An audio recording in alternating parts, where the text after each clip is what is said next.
لیکن آپ بے ساختہ آپ کی آنکھوں سے اشکوں کا ساون بھاگو برسنے لگے گا. بلا تمثیل مسلمانوں اسی طریقے سے جب عورت کے کان میں آواز پہنچی کہ اب یہ تمہارا بچہ زندہ نہیں ہو سکتا, تمہارے بچے کی عمر اب ختم ہو گئی ہے, دوبارہ اس کو زندگی نہیں مل سکتی ہے. حضور غوث پاک رضی اللہ تعالیٰ عنہ کے نانا جان کے جب زبانی جب ایک کلمات بوڑھی عورت سنتی ہے تو اور زاروں قطار رونے لگتی ہے, دہاڑے مار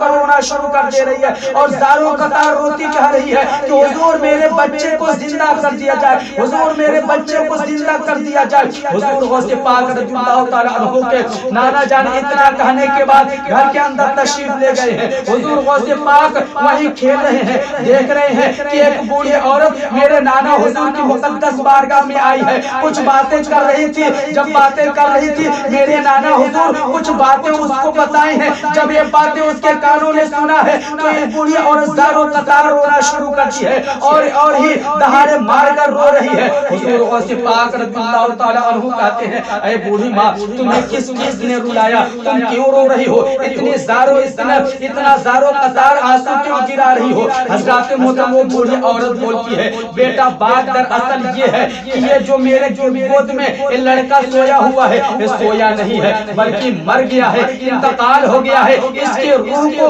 حضرت اسرائیل علیہ السلام اس کے روح کو قبض کر لیے ہیں. یہی میرے بڑھاپے کا سہارا تھا, میں اس کو دعا کرانے کے لیے لا رہی تھی لیکن راستے میں اس کا انتقال ہو گیا ہے. اب اس کی زندگی کے لیے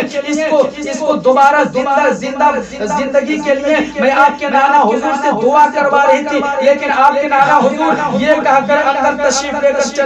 کر چلے گئے ہیں, اندر چلے گئے ہیں کہ اب تمہارا بیٹا زندہ نہیں ہو سکتا. اتنا کہنے کے بعد پھر بوڑھی عورت رونے لگتی ہے. حضور غوث پاک رضی اللہ تعالیٰ عنہ کہ وہ شان ملاحظہ فرمائے جب ابھی یہ بچپن کا عالم ہے تو ان کے بچپن کا عالم کیا ہوگا, جب ان کے بچپنے کا یہ عالم ہے تو جب جوانی کی دہلیز پر قدم رکھے ہوں گے تو پھر ان کی شباب کا عالم کیا ہوگا, ان کی کرامت کا عالم کیا ہوگا, ان کی کرامت کا عالم کیا ہوگا. حضور غوث پاک رضی اللہ تعالیٰ عنہ اس خاندان کے چشم و چراغ تھے جس خاندان کے چشم و چراغ کے تعلق سے حضور سرکار اعلیٰ حضرت عظیم البرکت امام احمد رضا خان فاضل بریلوی علی رحمت الرحمن ارشاد فرماتے ہیں جس کی تسکین سے روتے ہوئے ہنس پڑے, جس کی تسکین سے روتے ہوئے ہنس پڑے, اس تبسم کی عادت پہ لاکھوں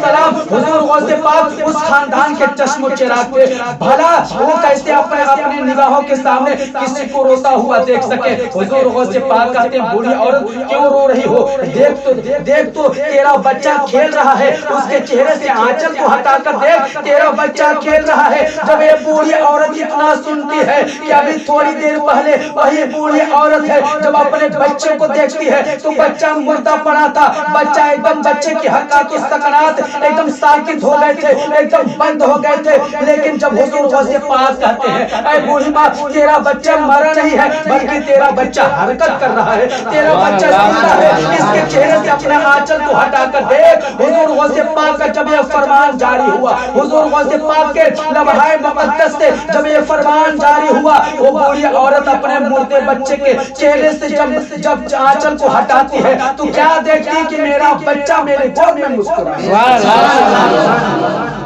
میری گود میں میرا بچہ مسکرا رہا ہے. حضور غوث پاک رضی اللہ تعالیٰ عنہ